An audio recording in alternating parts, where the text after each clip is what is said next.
Hey, well, hello there. It is May 27th, 2026.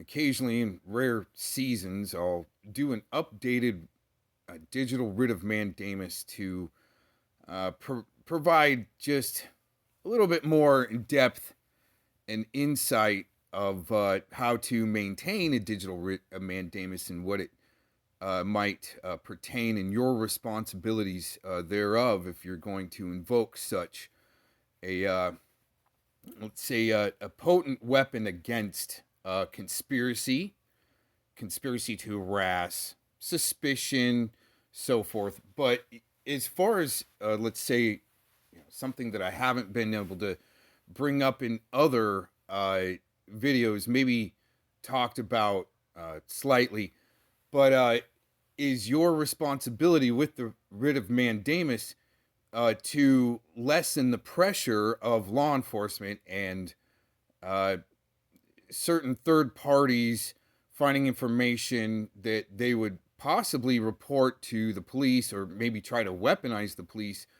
You're part of the writ of mandamus to your local jurisdiction is to try to combat back the disinformation that's been put out there about you, even in new age type thing with AI songs that might have misinformation in there that a third party might get a hold of, and then either conspire to further, cause be still problematic, suspicion alone. We'll get into it more, but your responsibility would be to combat back in a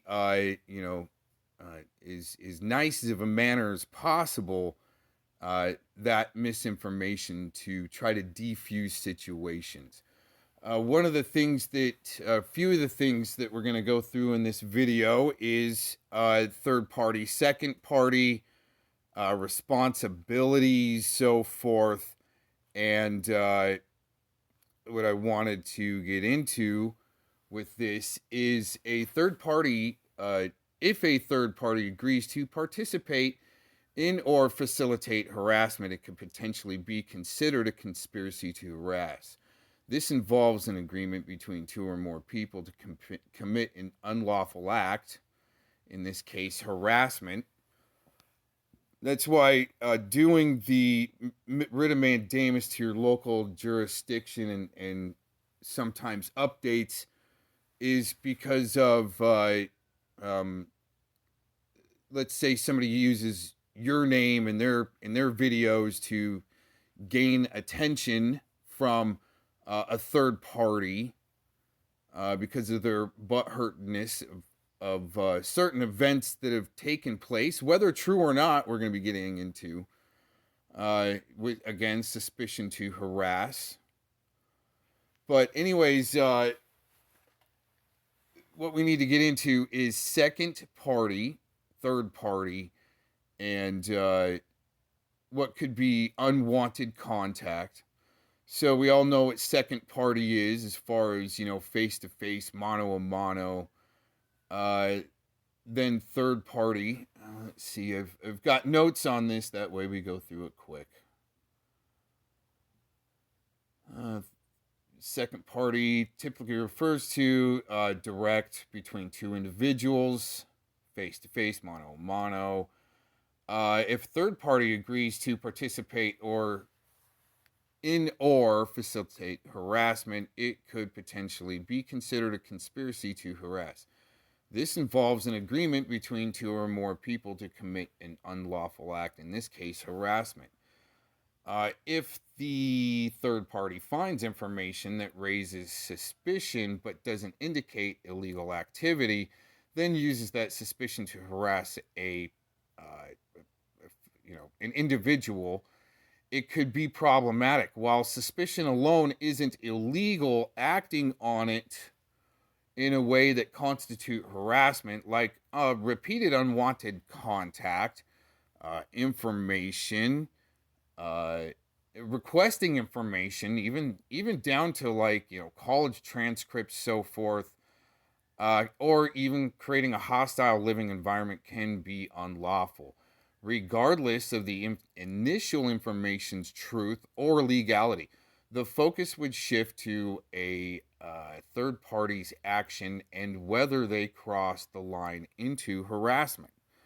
So, to facilitate, even, based upon the information you find, you're still responsible for if you need to take it any steps further, like even, trying to arrange a media crew at the arrest of a target uh, based upon false allegations. That would also, and that's been done. Threats of, taking houses and assets, so forth, based upon information that's not true. Or some of it, actually, it's saying here, it can be true. Uh, Harassment repeated. Let's see. Suspicion, but doesn't indicate illegal activity, and then uses that suspicion to harass a third party. Could be problematic, while suspicion alone isn't illegal. Acting on it in a way that constitutes harassment, like unwanted contact. Here's some information there to go through as far as safety precautions and documenting. But yeah, I found this article earlier, fairly helpful. But as far as someone that's either trying to use your name to further views or shock, trying to be another shock jock on the internet, or possibly a cop pred that's really upset. They make AI videos on you. They're basically lies, and they're kind of spells because they are part of some type of weird cult, even connected to the murder of JonBenet Ramsey, interestingly enough. But when you do a drama news LARP show on the internet and people can't quite unravel, let's say, the coding to even get past the either the algorithm or censorship, and they kind of flip out, you try to weaponize the police or the court system against you somehow. These are ways to hold those abusers accountable that want to engage in third-party harassment and conspiracy.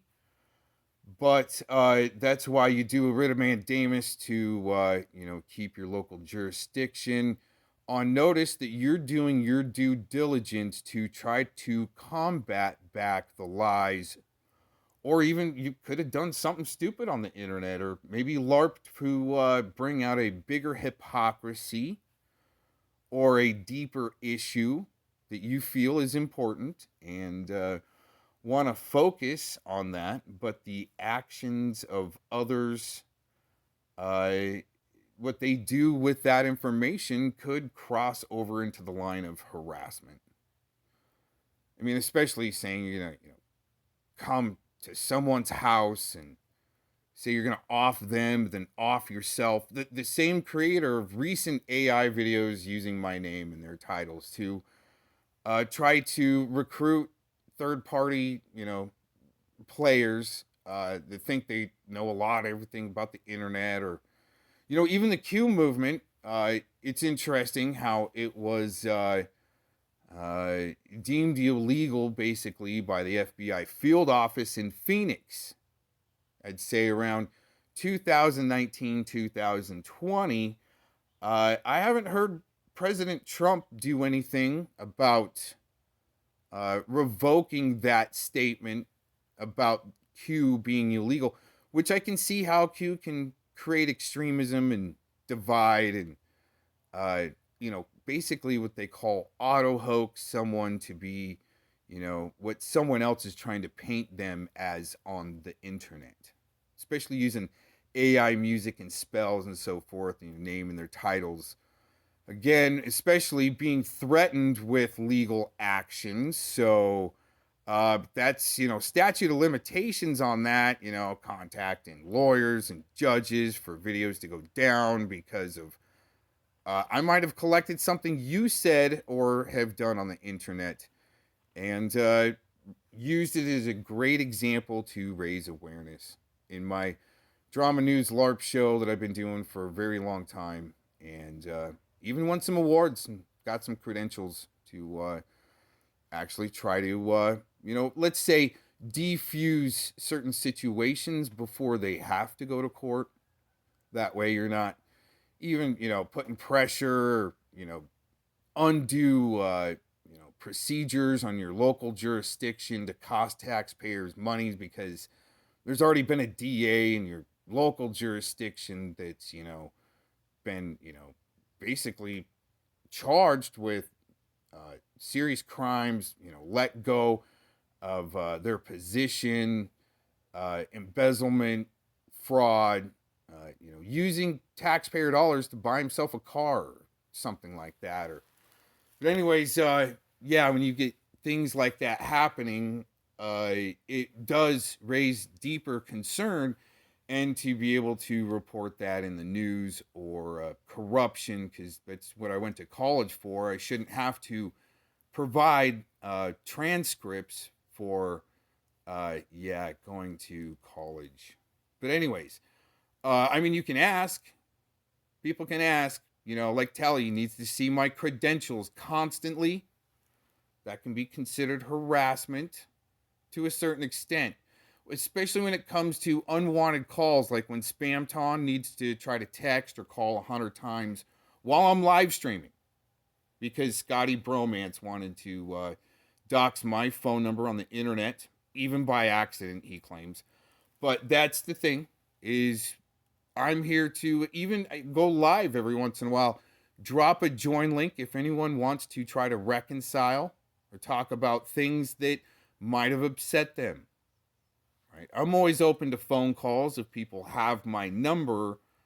And this has been a great, great episode of Mr. Cox's updated Writ of Mandamus for spring season, almost summer 2026. Thanks for joining in. And gonna be doing what I like to do best, and be doing a music mix for everyone's entertainment, and probably driving, or studying, or other people have listened to my broadcast while even writing a book. Been inspired by some of the good positive things that Mr. Cox has been able to accomplish. My long, lengthy career online. Some people say it's a career. I just say it's been kind of like a reimbursement from what I've been blessed with. Let's put it that way.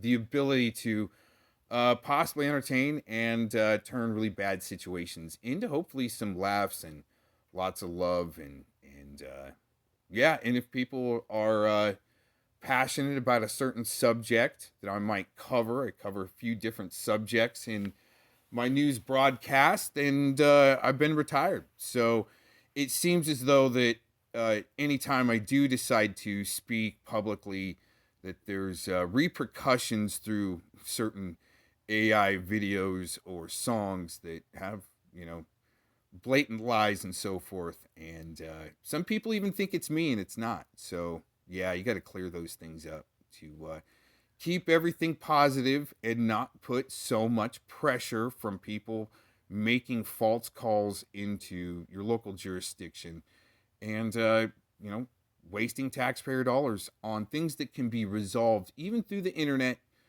And I've been retired and already still try. I think I dropped a join link in one of my past or have been in other locations on the internet where there is an open join link, where a lot of interested people in these stories that come up, and the way I'm able to refute them or combat it back with more clips and evidence, besides just coming up with others that need to just add to more BS, and you're just listening to spells and witches and warlocks that think they own some type of, metaverse, whatever it is. By these streets, it's like a streets turf war, and it's on many fronts and levels. And some of it's meant to get personal into your life and try to divide and conquer through within an internal implosion, in a sense. But yeah, there's not very good recruits to continue on. It's what we call bench warming, and to keep on using your name and titles and so forth to attract attention and third party individuals that want to participate in harassment and try to ruin people's lives. And I've always been about, I feel that there could be a boot camp where for your mind that you can actually overcome some possible narcissistic traits and so forth that want to keep let's in the basics keep your mind into that's a distraction instead of into the gospel or your personal belief or even your art or whatever it is. Freedom of expression and religion is some basic great foundation in our United States Constitution, if that's so wish you choose to go by it, it looks like. But anyways, yeah, you would think the president would make big moves against some of the things that he's been even involved with himself, apparently, right? Going back in this recording a little bit. Okay, gotta go. Got a busy day. Thanks for joining in, checking this out. Prayers, peace, and much blessings.